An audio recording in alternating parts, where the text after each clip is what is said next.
아름다운 노래, 오래 사랑받는 노래는 그냥 나오지 않습니다.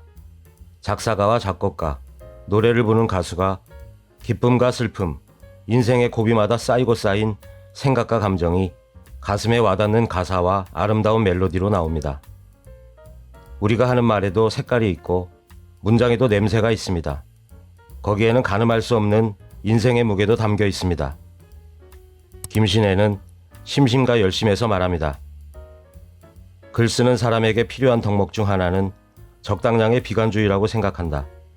삶이 밝고 맑고 행복하기만 하다면 굳이 머리 싸매고 글을 쓸 이유가 없다. 현실은 궁상맞고 나는 더 한심하고 무언가 해소되지 않는 응어리가 있는 사람일수록 글쓰기가 필요하다고 믿는다. 그런데 삶에 풀리지 않는 응어리가 있어도 머릿속에 뱅글뱅글 맴도는 생각을, 느끼는 감정을 문장으로 옮기는 게 쉽지는 않습니다. 자신의 생각과 감정을 제대로 글로 옮기는 사람이 얼마나 될까요? 유시민은 유시민의 글쓰기 특강에서 말합니다.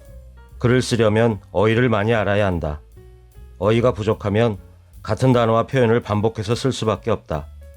그러면 글이 음표와 멜로디가 몇 가지만 있는 노래처럼 지루해진다. 어휘가 풍부해야 생각을 깊고 넓게 하면서 뜻을 정확하게 표현할 수 있다.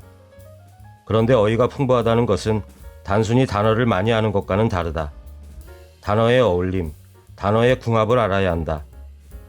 뜻은 비슷해도 문장 안에서 다른 단어와 잘 어울리는 단어가 있고 아닌 단어가 있다. 단어의 궁합, 표현의 자연스러움은 안다기보다는 느끼는 것이다. 유시민은 문장이나 표현이 왠지 어색하면 무엇인가 어긋난 것이라고 했습니다. 어색한 표현을 어색하다고 느낄 수 있는 능력은 독서를 통해서만 기를 수 있다고 했습니다. 어휘를 늘린다는 것은 자신이 살아가는 삶의 양과 질을 늘린다는 것과 같다. 박일환이 어휘 늘리는 법에서 한 말입니다. 어휘를 익히는 가장 좋은 방법은 독서를 많이 하는 것입니다.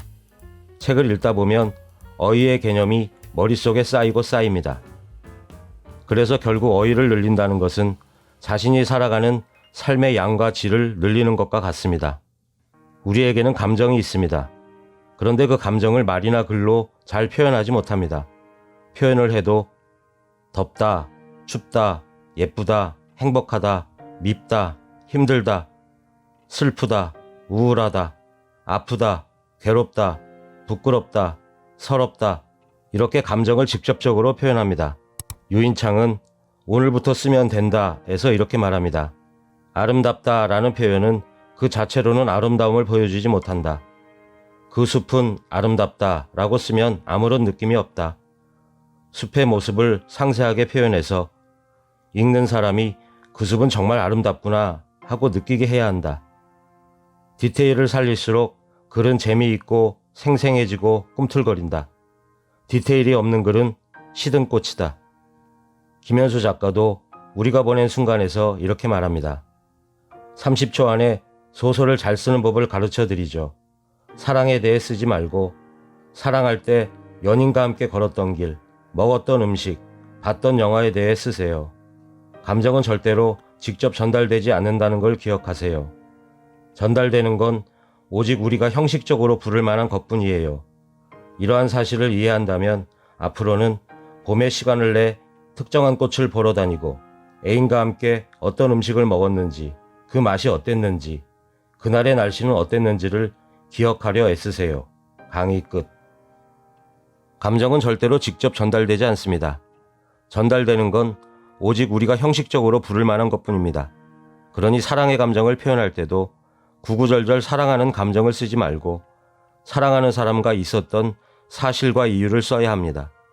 사랑의 모습을 상세하게 표현해서 읽는 사람이 두 사람은 정말 아름답게 사랑하는구나 라고 느끼게 해야 합니다. 디테일을 살릴수록 글은 재미있고 생생해지고 꿈틀거립니다. 글을 쓰려면 어휘를 많이 알아야 합니다. 유시민이 말한 것처럼 어휘가 부족하면 같은 단어와 표현을 반복해서 쓸 수밖에 없습니다. 그러면 글이 음표와 멜로디가 몇 가지만 있는 노래처럼 지루합니다. 어휘가 풍부해야 생각을 깊고 넓게 하면서 뜻을 정확하게 표현할 수 있습니다. 썸머신 몸의 달과 육펜스에 나오는 문장으로 오늘 영상을 마무리합니다. 사람들은 아름다움이라는 말을 너무 가볍게 사용한다. 말에 대한 감각이 없어 말을 너무 쉽게 사용함으로써 그 말의 힘을 잃어버리고 있다.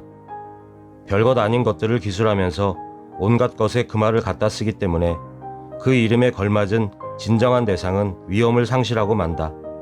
그저 아무거나 아름답다고 말한다. 옷도 아름답고 강아지도 아름답고 설교도 아름답다고 한다. 그래서 정작 아름다움 자체를 만나게 되면 그것을 알아보지 못한다. 사람들은 쓸데없는 생각을 되먹지 않은 과장된 수사로 장식하려는 버릇이 있어 그 때문에 감수성이 무뎌지고 만다. 오늘 영상이 도움이 되셨다면 구독 버튼과 좋아요를 눌러주세요. 감사합니다.